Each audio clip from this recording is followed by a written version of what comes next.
আসসালামু আলাইকুম ওয়া রাহমাতুল্লাহ। প্রিয় দর্শক, কবরের জিন্দেগি বড় কঠিন জিন্দেগি। নবীজি সাল্লাল্লাহু আলাইহি ওয়াসাল্লাম বলেন, ও সাহাবীরা, তোমরা পরিপূর্ণ মুসলমান না হয়ে, পরিপূর্ণ ঈমানদার না হয়ে মৃত্যুবরণ করিও না। কেননা মৃত্যুর পর ওই গহীন কবরের আযাব তোমরা সহ্য করতে পারবে না। তাই আজকেই তোমরা পরিপূর্ণ মুসলমান না হয়ে মৃত্যুবরণ করিও না। তাই প্রিয় দর্শক, আজকের এই ভিডিওতে শ্রেষ্ঠ দুইটি ইস্তেগফার সম্পর্কে আলোচনা করব, যে ইস্তেগফারগুলো পাঠ করলে আপনারা ইনশাআল্লাহ আল্লাহ তাআলার দরবারে ক্ষমা পেয়ে যাবেন এবং পরবর্তীতে ইনশাআল্লাহ আল্লাহ তাআলার রহমত পেয়ে জান্নাত লাভ করতে পারবেন। সুবহানাল্লাহ। সেই ইস্তেগফার সম্পর্কে আজকের ভিডিওতে আলোচনা করব।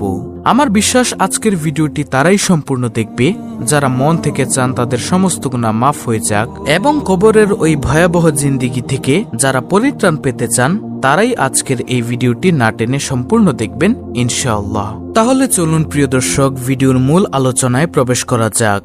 দর্শক, আজকের ভিডিওটি মূলত দুইটি পার্টে আলোচনা করব। প্রথম পার্টে আলোচনা করব কবরের ভয়াবহ জিন্দেগি সম্পর্কে এবং দ্বিতীয় পার্টে আলোচনা করব কোন সেই দুইটি ইস্তেগফার, যেই দুইটি ইস্তেগফার পাঠ করলে সেই গহীন কবরের আযাব থেকে মুক্তি পাওয়া যাবে, জান্নাত পাওয়া যাবে বিনা হিসেবে। সুবহানাল্লাহ। তাহলে চলুন আলোচনা শুরু করা যাক। প্রিয় নবী সাল্লাল্লাহু আলাইহি ওয়াসাল্লাম হযরত ফাতিমা রাদিয়াল্লাহু তাআলা আনহাকে ডেকে ডেকে বলেন, ও ফাতেমা, তুমি নিজেকে নিজে জাহান্নামের আগুন থেকে বাঁচাও, কবরের গহীন অন্ধকার কবরের আযাব থেকে বাঁচাও। কেননা ওই কবরে এত পরিমাণে আযাব রয়েছে, এত গহীন অন্ধকার রয়েছে, সেই কবরের আযাব তুমি সহ্য করতে পারবে না। যদি তুমি কবরের শান্তি পেতে চাও তাহলে দুনিয়া থেকেই তুমি কবরের ভয় করে যাও এবং আল্লাহ তাআলার হুকুম মেনে যাও। আশা করি প্রিয় দর্শক বুঝতে পেরেছেন নবীজি সাল্লাল্লাহু আলাইহি ওয়াসাল্লাম কি বলেছেন। এবার ভাবুন, আমার আপনার সেই কবরে গেলে কি হবে। হযরত ফাতিমা রাদিয়াল্লাহু তাআলা আনহা যখন ইন্তেকাল করলেন, তাকে যখন দাফন দেওয়া হবে, তখন দাফনের সময় এক সাহাবী কবরকে উদ্দেশ্য করে বলল, হে কবর, তুমি কি জানো তোমার মাঝখানে আজকে কাকে রাখতে চলেছি? তিনি হলেন হযরত আলী রাদিয়াল্লাহু তাআলা আনহুর স্ত্রী, যে আলী রাদিয়াল্লাহু তাআলা আনহু কিনা জান্নাতের টিকিট দুনিয়াতে থাকতেই পেয়ে গিয়েছেন। তাই সাবধান, তুমি তার সাথে খারাপ আচরণ করবে না। কবর থেকে কোনো জবাব, কোনো আওয়াজ আসলো না। দ্বিতীয়বারের মতো ওই সাহাবী কবরকে উদ্দেশ্য করে আবার প্রশ্ন ছাড়লেন, হে কবর, তুমি কি জানো তোমার মাঝখানে কাকে রাখতে চলেছি আমরা? হযরত হাসান হুসাইন রাদিয়াল্লাহু তাআলা আনহু, যারা হবে জান্নাতের যুবকদের সর্দার, আমি তাদের আম্মাকে তোমার মাঝখানে রাখতে চলেছি। সাবধান, তুমি তার সাথে খারাপ আচরণ করিও না। তৃতীয়বারের মতো কবর থেকে কোনো আওয়াজ আসলো না, জবাব আসলো না। তখন সাহাবী আবার কবরকে উদ্দেশ্য করে বললেন, হে কবর, তুমি কি জানো তোমার মাঝখানে কাকে রাখতে চলেছি? সাবধান, তার সাথে খারাপ ব্যবহার করবে না। তিনি হলেন দোজাহানের বাদশা, বিশ্বনবী, আখিরি নবী, নবী মুহাম্মদুর রাসূলুল্লাহ সাল্লাল্লাহু আলাইহি ওয়াসাল্লামের আদরের একমাত্র কন্যা হযরত ফাতিমা রাদিয়াল্লাহু তাআলা আনহা। তার সাথে খারাপ আচরণ করবে না। ফাতিমা রাদিয়াল্লাহু তাআলা আনহু হবেন জান্নাতের মহিলাদের সর্দারনী, তাই তুমি তার সাথে খারাপ আচরণ করবে না। এর পরবর্তী সময়ে কবর থেকে একটি ভয়ানক আওয়াজ আসলো, জবাব আসলো। সে জবাবটি দুনিয়ার কোনো মুমিন যদি শোনে তার অন্তর কেঁপে উঠবে। কবর থেকে জবাব আসলো, উত্তরে আসলো, হে সাহাবী, আমি কাউকেই চিনি না। আমি চিনি না হযরত আলী রাদিয়াল্লাহু তাআলা আনহুর স্ত্রীকে, আমি চিনি না হাসান হুসাইন রাদিয়াল্লাহু তাআলা আনহুর আম্মাজানকে, আমি চিনি না মুহাম্মদুর রাসূলুল্লাহ সাল্লাল্লাহু আলাইহি ওয়াসাল্লামের কন্যাকে। আমি একমাত্র চিনি নেক আমল, আমি শুধু চিনি ভালো আমল, নেক আমল। সুবহানাল্লাহ। যেই বান্দা নেক আমল নিয়ে কবরে আসবে, আমি তার সাথে সদাচরণ, ভালো আচরণ করব। আর যে বান্দাবান্দি এই কবরে আমার মাঝখানে বদকার আমল নিয়ে আসবে, গুনাহ নিয়ে আসবে, আমি তাকে কঠিন থেকে কঠিন আযাব এবং তার সাথে দুর্ব্যবহার করব। এই কথা শুনে যদি কোনো বান্দার-বান্দির অন্তর না গলে, এবার একটু ভাবুন প্রিয় দর্শক, হযরত ফাতিমা রাদিয়াল্লাহু তাআলা আনহা, যারা কিনা নবীজি সাল্লাল্লাহু আলাইহি ওয়াসাল্লামের মেয়ে ছিলেন, দুনিয়াতে থাকতে জান্নাতের টিকিট পেয়ে গিয়েছেন, তাদের প্রতি যদি কবর থেকে এমন ভয়ানক আওয়াজ, জবাব আসতে পারে, আমাদের আপনাদের কি হবে?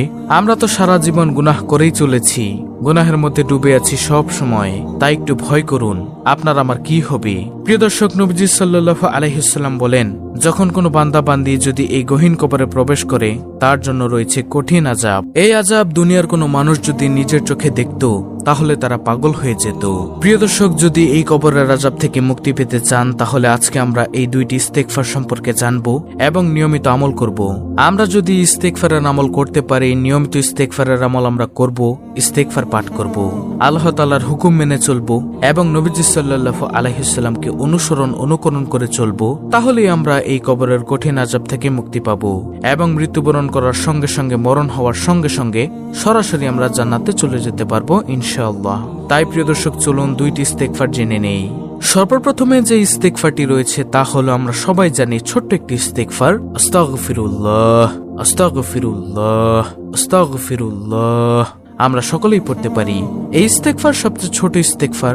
এই ইস্তেগফার আমাদের কাছে অনেক সাধারণ মনে হলেও এই ইস্তেগফারের অনেক অনেক ফজিলত রয়েছে।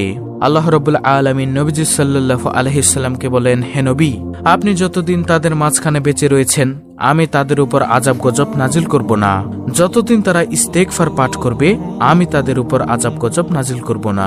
প্রিয় নবী যতদিন আমাদের মাঝখানে অর্থাৎ সাহাবীদের মাঝখানে দুনিয়াতে জীবিত ছিলেন আযাব গজবের সম্মুখীন হয় নাই। এবং আল্লাহ তাআলা দ্বিতীয় বলেছেন, যে বান্দা সব সময় ইস্তেগফার পাঠ করে আমি তাদের উপর আযাব গজব নাজিল করব না। তাই প্রিয় দর্শক, আপনি যদি বেশি বেশি পরিমাণে ইস্তেগফার পাঠ করেন দুনিয়া থেকে আপনার সমস্ত বালা মুসিবত দূর হয়ে যাবে, অভাব অনটন দূর হয়ে যাবে, টাকা পয়সার সমস্যা দূর হয়ে যাবে, আপনার কর্মের ব্যবস্থা হয়ে যাবে, রিজিকের মধ্যে আল্লাহ তাআলা বরকত দান করবেন এবং আখিরাতেও আপনার সমস্ত বালা মুসিবত দূর হয়ে যাবে, আপনার গুনাহগুলো ক্ষমা হয়ে যাবে ইনশাআল্লাহ। কবরে রয়েছে আপনার জন্য শান্তি ও ফুলের বিছানা। সুবহানাল্লাহ। নবীজি সাল্লাল্লাহু আলাইহি ওয়াসাল্লাম দৈনিক 70 থেকে 100 বারেরও অধিক তওবা ইস্তেগফার পাঠ করতেন এবং ফরজ নামাজের সালাম ফিরানোর পর 3 বার আস্তাগফিরুল্লাহ বলতেন। তাই আমরাও ফরজ নামাজ আদায় করব, নামাজ পড়ার পরে সালাম ফিরানোর পরে একবার আল্লাহু আকবার বলে 3 বার আস্তাগফিরুল্লাহ পাঠ করব ইনশাআল্লাহ। তারপরে দ্বিতীয় নম্বরে যে ইস্তেগফারটি পাঠ করব সেটি হলো রব্বিগফিরলি ওয়া তুব আলাইয়া ইন্নাকা আনতাত তাওয়াবুর রহিম। আমি আবার বলছি, ভালো করে শুনুন, উচ্চারণটি বাংলায় দেখে নিন। রব্বিগফিরলি ওয়া তুব আলাইয়া ইন্নাকা আনতাত তাওয়াবুর রহিম। অর্থ হলো, হে আল্লাহ, আমাকে ক্ষমা করে দিন, আমার প্রতি রহম করুন এবং আমার তওবা কবুল করুন। সুবহানাল্লাহ, কত সুন্দর অর্থ। ইস্তেগফারটির অর্থ দেখে দেখে বুঝে আপনারা মনোযোগ সহকারে পাঠ করবেন। প্রিয় দর্শক, আর একটি সর্বশ্রেষ্ঠ ইস্তেগফারের কথা আপনাদেরকে বলবো, সেটি হলো সাইয়্যিদুল ইস্তেগফার। ক্ষমা প্রার্থনার শ্রেষ্ঠ ইস্তেগফার হচ্ছে সাইয়্যিদুল ইস্তেগফার। সাইয়্যিদুল ইস্তেগফার সম্পর্কে আমাদের চ্যানেলে অনেক ভিডিও আছে, আপনাকে দেখার জন্য অনুরোধ রইল। তো প্রিয় দর্শক, আমরা ইনশাআল্লাহ এই ইস্তেগফারগুলো পাঠ করে আল্লাহ তাআলার কাছে ক্ষমা চেয়ে নিব। তাহলে আশা করি ইনশাআল্লাহ আমরা কবরের আযাব থেকে, জাহান্নাম থেকে মুক্তি পাবো। ভিডিওটি ভালো লাগলে অবশ্যই চ্যানেলটিকে সাবস্ক্রাইব করে পাশে থাকা বেল বাটন অল বাজিয়ে দিবেন।